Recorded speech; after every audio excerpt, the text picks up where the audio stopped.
Good evening, Nick. It's Friday, February 20th, and today's video comes to you in two parts. Part 1 isn't of any real significance. It's mostly just I finally learned what they mean when they say don't skip legs day.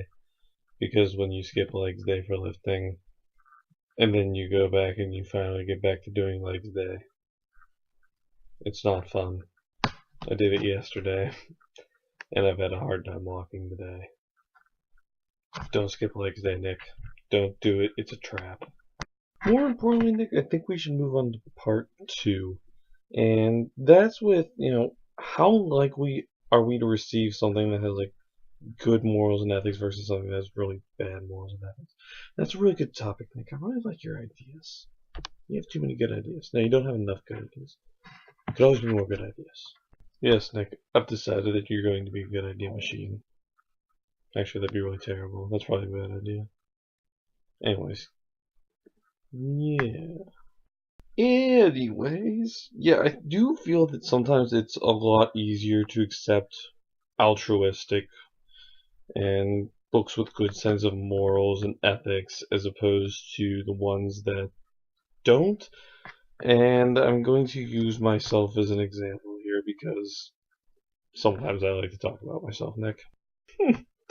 During the uber selfishness of that last statement there, Nick, I'd like to talk about The Great Gatsby and how I used to hate it because all the characters they didn't seem like good people. And then I realized that they're genuinely just not good people. I mean, Nick, the woman that I refer to as my college girlfriend, used to always tell me all the time how much she loved that book, and I would always look at her like, why do you love that book? It's so bad and dumb, and there's nothing good about it. And then one day I grew up and realized that she was right. Why does she keep doing that? But it's so easy to hate all those characters because they're selfish, they're careless, they don't really care about the destruction they leave in their wake, they just care about their own selfish desires. And Nick, as I've heard from people like John Green, as I've heard from people like my college girlfriend, as I've heard from any number of people who enjoy that book, we need to like those characters because they're bad characters, not in spite of it.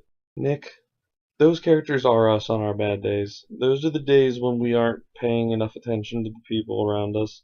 Those are the days where we don't love as much as we should. And those are the days when our morals and our ethics are failing. And it's easy to shy away from those books and those stories, those movies, and to just believe that they're bad because we don't want to see that part of ourselves. Even if we don't always like the consequences that we see in Back to the Future, we need to see those consequences, Nick. And people need to not isolate themselves. I mean, we do. Oftentimes it's easy to go look for the nice, fluffy, fun things because they make us feel better. They make us feel safe. They make us feel like we're not those people who screw up all the time. And yeah, we are. Nick, we need books about self-centered people. We need books that are poorly written and are about selfish characters. And we need books that don't have good morals. Because they serve as the bad examples. They serve as what not to do. And as long as we're willing to use them as tools to teach people what not to do, they can be the most effective. But as of right now, they're not being used that way. And they're very, very easy to avoid. That's all I got for today, Nick. And I'll see you on Monday.